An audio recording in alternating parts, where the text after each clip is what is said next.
Alright everybody, so instead of posting a key on D2L, like I would if we'd taken a test where I distributed physical copies, what I'm going to do instead is a walkthrough video answering all of the questions in the third exam that you took earlier today. And real quick, I just want to say that overall, people did extremely well on this test. Nobody was in the failing range, which I'm very happy about. And it looks like everybody was able to answer all the questions in time at any rate. So that's all good. Hopefully, nobody had too many technical issues with the test or anything like that. If you did, definitely let me know so that I can make any necessary changes to accommodate you before the fourth test in a couple of weeks.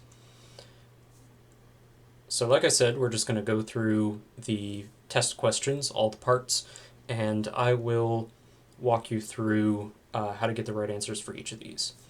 And this first question was, which of the following is the correct ground state electron configuration of Ag? And Ag is the element silver. So silver, if you look it up in the periodic table, is atomic number 47. So a neutral silver atom, which is what we have here, should have 47 electrons. So we need to write out an electron configuration that has 47 electrons placed down. And if you just follow sort of the regular rules for doing this, what you can do is you can use krypton, as you can see, krypton is the noble gas abbreviation here, to stand in for the first 36 electrons and then place down 11 more. And if you do this in the correct order, krypton should take you through the end of 4p electrons. After that you have 5s, and then following that is 4d. So you might predict that if we're going to put down 11 electrons that we should do it in the following manner. Krypton 5s2 4d9. Now remember, silver is directly beneath copper, and the families of elements starting with copper and chromium have those anomalous electron configurations. So while you would expect this electron filling diagram for silver, that's not the correct one. And again, this happens in groups 6 and 11 in the periodic table. What instead we have is we're going to take an electron out of the expected 5s configuration and put that into the 4d set of orbitals.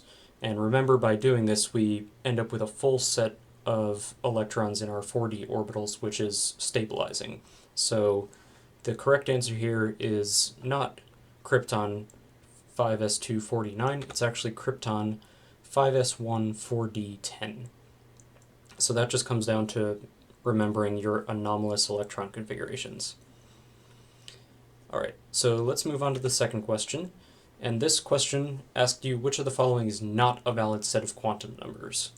Now, if you kind of remember the rules for what the possible values for each of these things are, this was a pretty easy question. Specifically, the principal quantum number n has to be a whole number integer and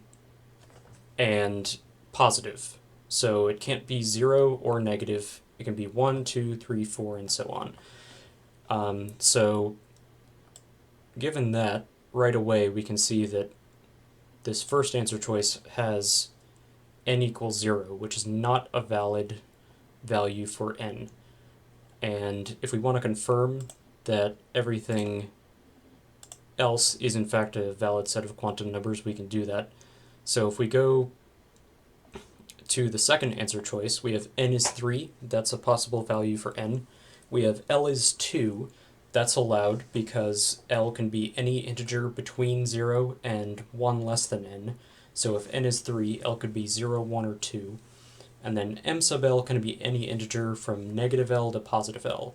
So if L is 2, m sub L could be negative 2, negative 1, 0, positive 1, or positive 2. And so negative 2 is a valid value for that. If we go to our third answer choice, n is 2, that's a positive whole number, so everything's good there. L is 1, that's less than n, so that's good.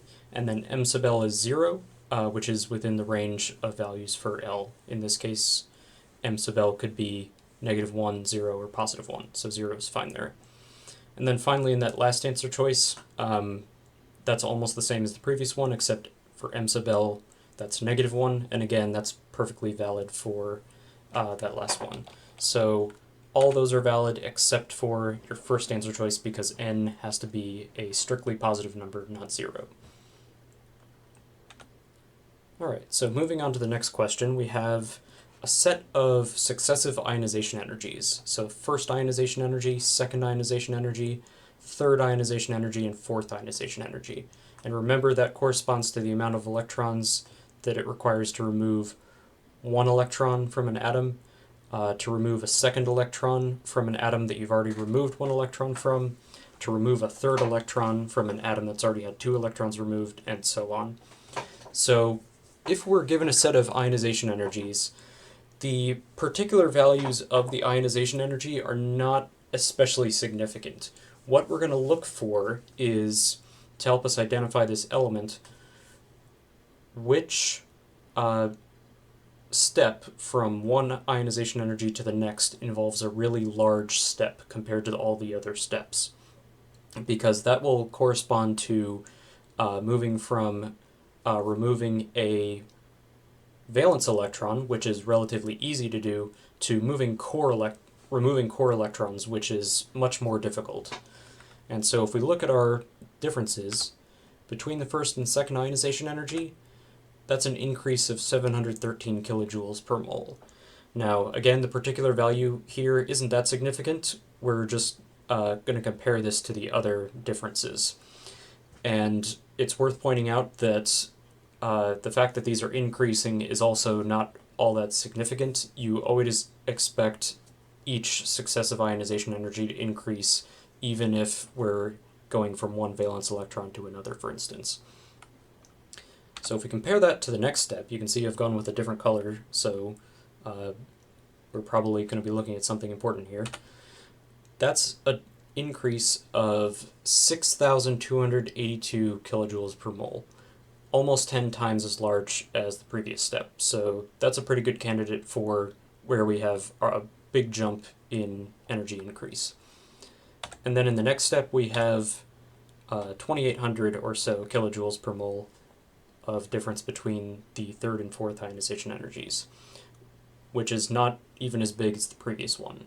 So it's when we go from that second to that third ionization energy that we have a very large increase in ionization energy.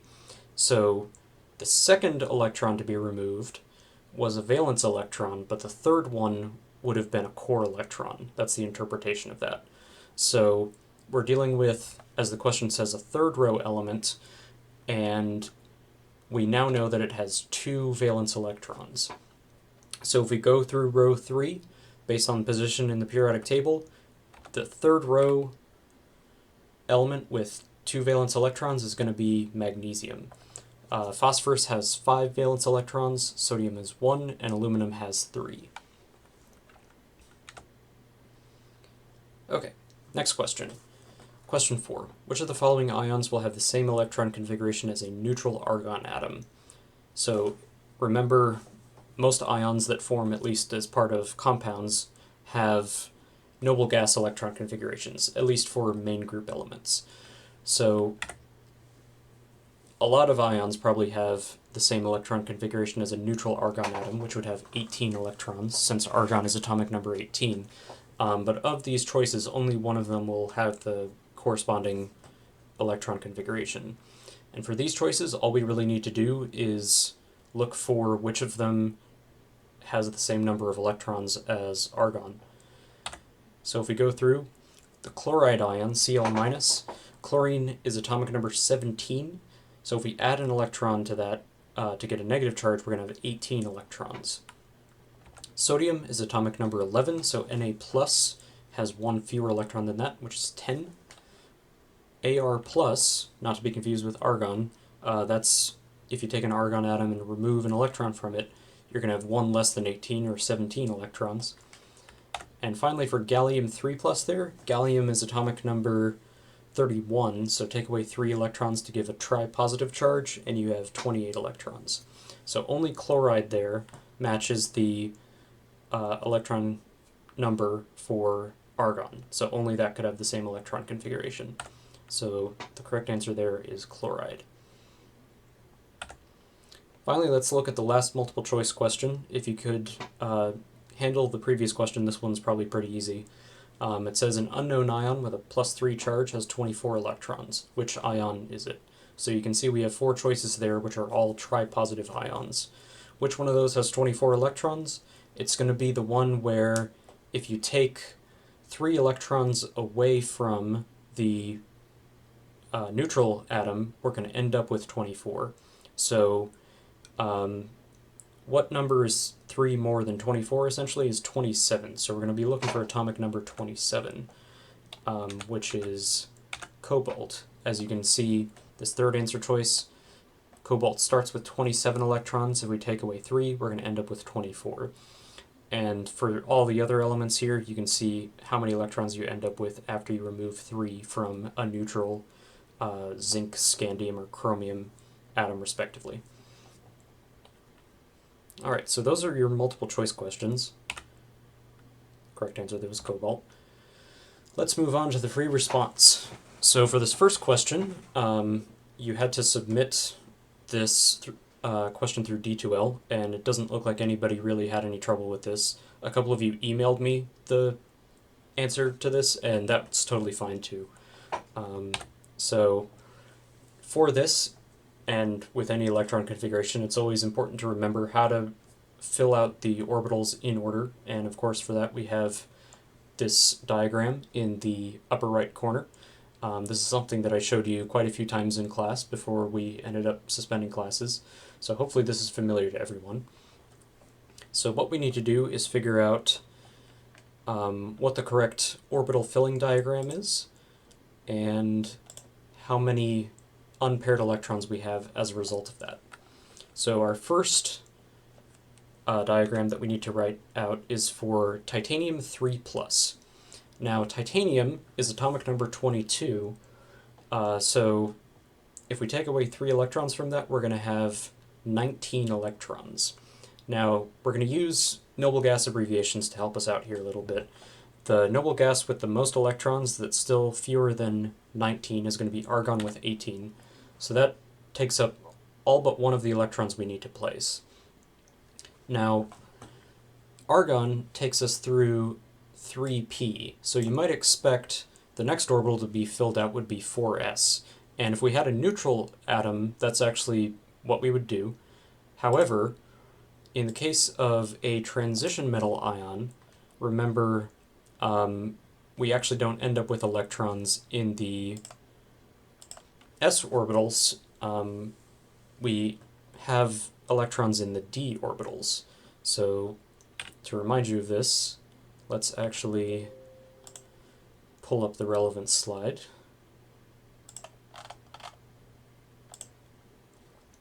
So for instance, we looked at the examples of iron 2+ and iron 3+, where if we start with neutral versions of iron atoms, which are 4s2, 3d6 after argon, and we subtract the corresponding number of electrons, those basically come out of the 4s orbital before the 3d orbital. So in that way, transition metals behave differently than main group elements when we write out the configurations of their cations. So if we go back to where we were, that one electron that we need to place is going to go into the 3d orbital, and it's going to be spin up by convention. We only put a spin down electron if we have one electron in the orbital already. So that's your configuration for titanium, and we can see that this one electron here is unpaired. So we have one unpaired electron. Let's look at the next example, which was dysprosium. Not that you need to know the name to be able to write out the configuration, you just need to find it on the periodic table. So dysprosium is a lanthanide, or an inner transition metal. It's atomic number 66, and the noble gas with the most electrons that's fewer than 66 is xenon, with 54. So that accounts for all but 12 of the electrons we need to place down. Now, xenon will take us through the 5p orbital right here, So the next orbital we need to fill out is 6s, and then after that we're going to start on the next arrow, which is 4f. The 6s orbital can only hold 2 of our 12 electrons, so we'll put 2 electrons in that orbital. Of course, they need to have opposite spins from each other, and from there we'll move on and place the remaining electrons in the 4f orbital. Remember, f orbitals can hold up to 14 electrons, accounting for all 7 of the orbitals. And for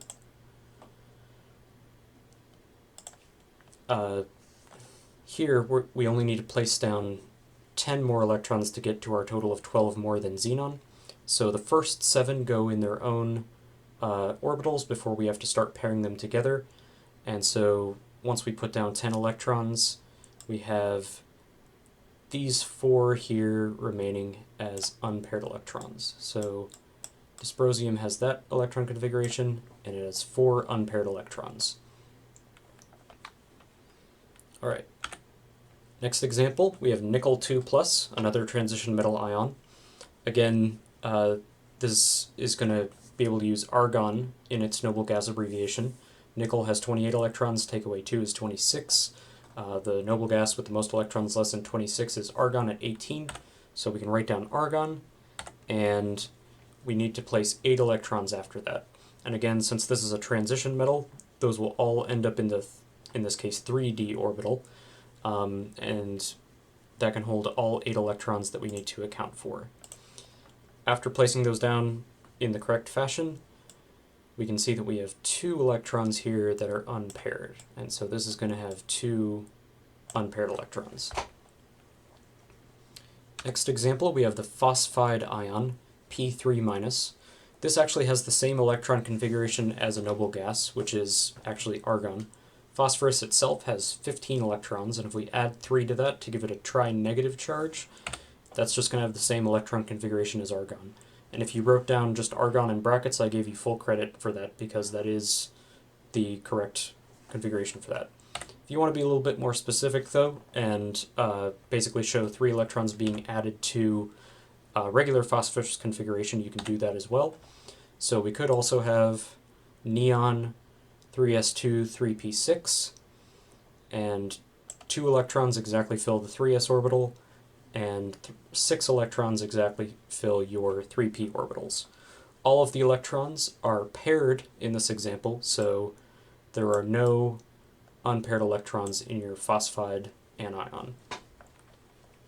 And lastly, we had copper 2+. Copper itself actually has an anomalous electron configuration, but whether you can remember that or not, you should end up with argon plus 9 more electrons. To give a total of 18 and 9 is 27, which is 2 less than copper at 29. And following the rules you'd follow for any transition metal cation, we end up with 3d9. There's no 10th electron to place in this 3d orbital here. So when you fill that out correctly, we end up with this 1 unpaired electron here. So that's your electron configurations for question 6. Alright, so that's the first free response question answered. Let's move on to the next one. And this one asks you to rank the following ions or atoms from smallest to largest radius. Now, the answer I actually put in for mastering to grade this on is actually backwards, so if you go look this up later, you'll probably see these in the reverse order that they should be in, so I apologize for that.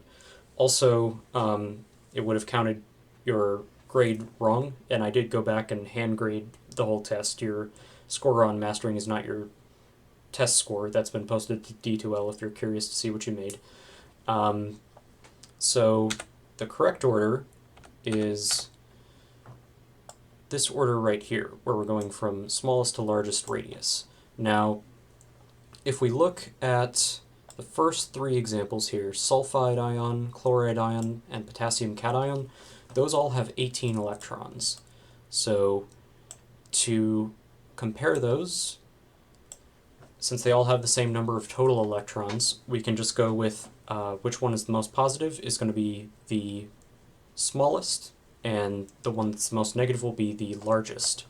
So potassium plus will be smaller than chloride minus, which will be smaller than sulfide 2 minus, because that's more negative than chloride is. So that accounts for these three. And then for the example of lithium ion, we can determine that this one is smaller than the potassium cation because they're both in the same group. They both have the same charge, and a lithium atom being higher up in the periodic table in the same column will be smaller than a potassium atom, and that trend holds once we remove one electron from each. And since lithium is smaller than the smallest of the other three, we know that it's the smallest overall. And so lithium plus, potassium plus, chloride minus, and sulfide 2 minus, in that order, from smallest to largest radius for those ions. Alright, next part. Rank the following elements from lowest to highest first ionization energy. This was a slightly tricky problem, and to show you exactly what's going on here, I'm going to go ahead and pull up the relevant slide from Chapter 6, which has this table which shows you trends in ionization energy. Now, you can see as you go across any row, the general trend is that the first ionization energy increases, but there's two exceptions in each row, which is with the element that has 3 valence electrons and then the element that has 6. And for our purposes, with the 4 elements we're looking at in this example, all 4 of these are in the 3rd row of the periodic table, and sodium has 1 valence electron, aluminum has 3, magnesium has 2, and silicon has 4. And if we go back to our little chart here, you can see that if you were to just go left to right across the periodic table, you would expect it to go sodium, magnesium, aluminum, silicon, but actually from magnesium to aluminum we have a drop-off, just like we do between beryllium and boron. And the reasons for that are explained in your textbook. We went over that in class, so I'm not going to cover it in detail here. But if we go back to our problem, we can see that instead of just going in ascending order, aluminum is actually going to have a lower first ionization energy than magnesium. So actually, as shown here, all 4 of those are already in the correct order. Finally, let's look at part C, which has to do with lattice energy. Not really sure why Cl shows up in a subscript here for FeCl3. I apologize for that. It should be FeCl and then just 3 subscript, since there's 3 chlorides. So we want to rank these from lowest to highest lattice energy. And to do this, what we want to do is consider the ions that make up all 4 of those compounds. So for the first compound, sodium bromide, that's sodium cations and bromide anions. Next compound, sodium chloride, sodium cations and chloride anions. For iron 2 chloride, FeCl2, we have iron 2 plus ions and chloride ions. We're not too concerned with how many ions there are, what stoichiometric ratio there is. We're just considering charges and sizes here, as I'll show you in a minute. And then for FeCl3, that's going to be Fe3 plus and chloride minus. You can tell from the formulas what the charges on the 2 iron ions have to be for those 2 different compounds. Now, the most important factor in lattice energy has to do with the magnitude of the charges. In sodium bromide and sodium chloride, all the cations and anions are +1 or -1. For FeCl2, we have a 2 plus cation, and for FeCl3, we have a 3 plus cation. So that 3 plus cation, a really positive cation, is going to mean that FeCl3 is going to have the largest lattice energy, the highest lattice energy of these 4 compounds. And FeCl2 will be second because it has a cation that is not as positive as iron 3 plus, but it's got a stronger charge than any of the ions in the other two remaining compounds, sodium bromide or sodium chloride. Finally, let's consider those last two compounds. Here, all the cations and anions are just +1 or -1, so we can't use charges to differentiate between them. What we can use, though, is ion size. Both of these compounds contain the same cations, so there's no difference there. But between bromide and chloride, those are both anions in the same column of the periodic table from the halogens, so halide anions. Bromine is beneath chlorine in the periodic table, so a bromide ion will be larger than a chloride ion. That means the sodium and bromide ions are going to be able to pack together less efficiently than the sodium and the relatively smaller chloride ions. And so sodium chloride will have the third highest lattice energy, and the lowest lattice energy corresponds to sodium bromide here. And so actually these compounds are in the correct order as shown there as well.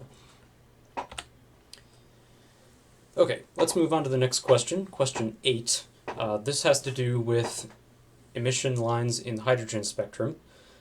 So we're told that one of the lines in the emission spectrum has a wavelength of 396.9 nanometers. And it's part of the Balmer series because you can just about see that line if you go look through a spectroscope. And since it's in the Balmer series, we know that that's going to involve a transition from an electron in a higher energy orbital down to the n=2 orbital. So from a level like 3, 4, 5, 6, 7, and so on, all the way down to 2.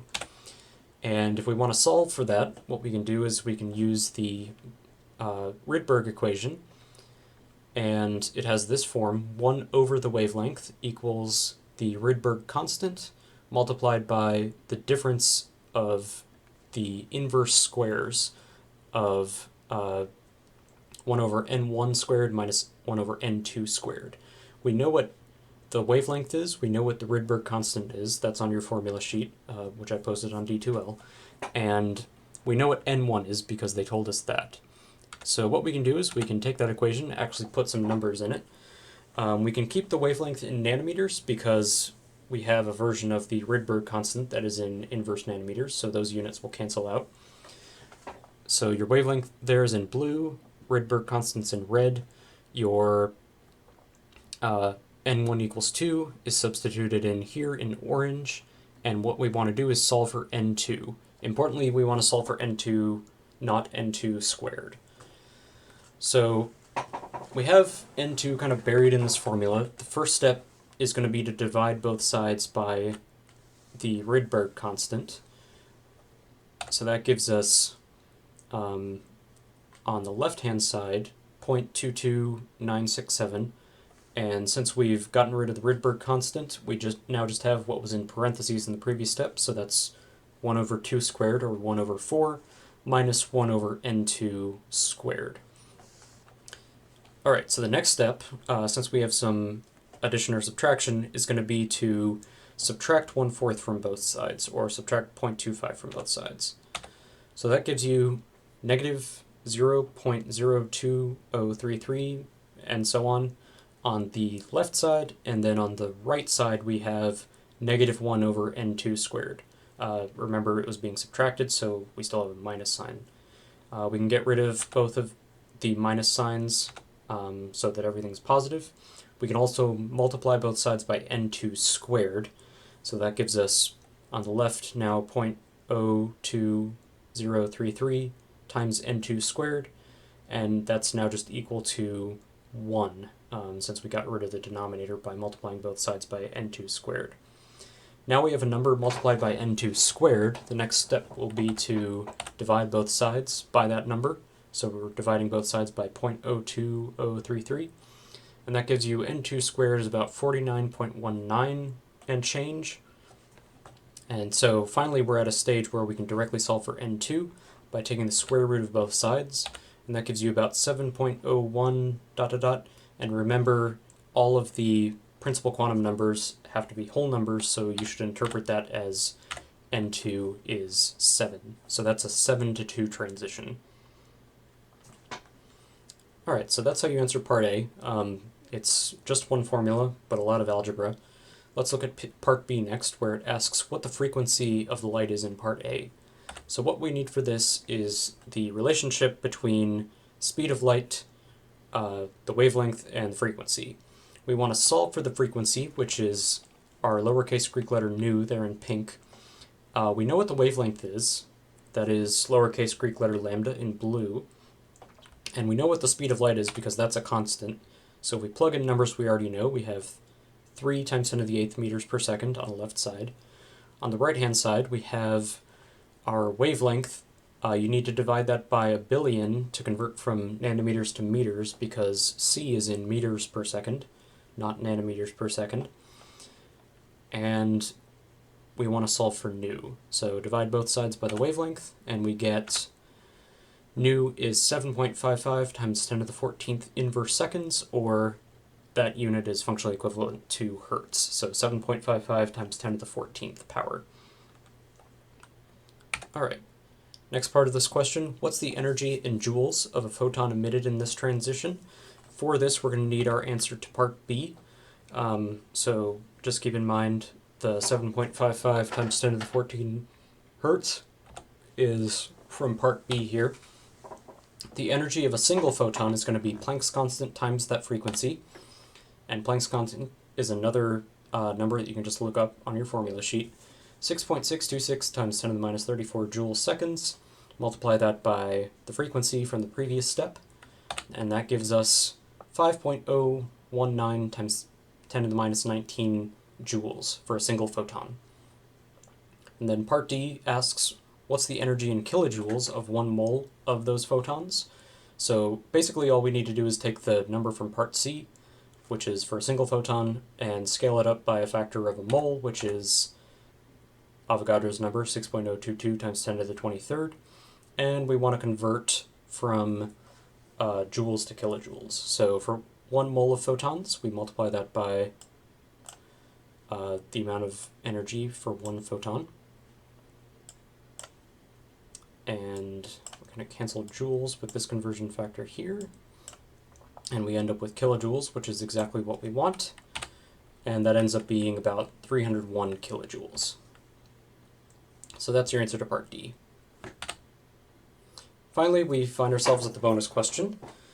So part A here asks, which of the following orbitals would you expect to have a spherical shape? And we have 5f, 4d, 1s, and 2p.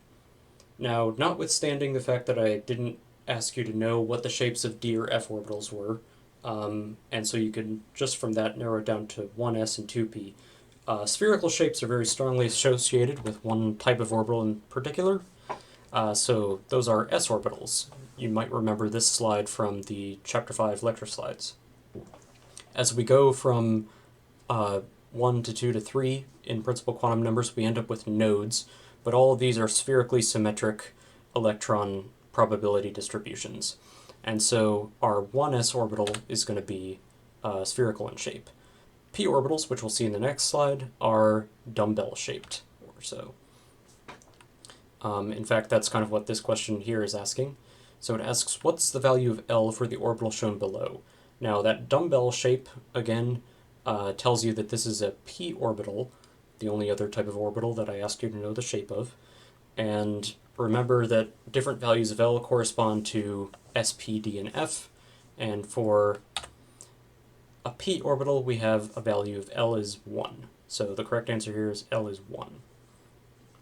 Finally, we end up with the question, what's the value of m sub L for the orbital in part B? So just to remind you, we have this picture here. Notice how the orbital here is positioned along the x-axis. So that's going to be a px orbital. The subscript here tells you which axis the shape of the p orbital lies along. Now, this was a fairly obscure question, although I did mention this in class, which is why I made this a bonus question rather than a regular test question, and it was only worth a few points anyway.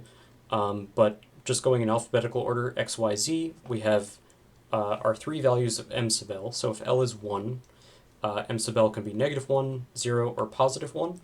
and in increasing order, those correspond to alphabetical order.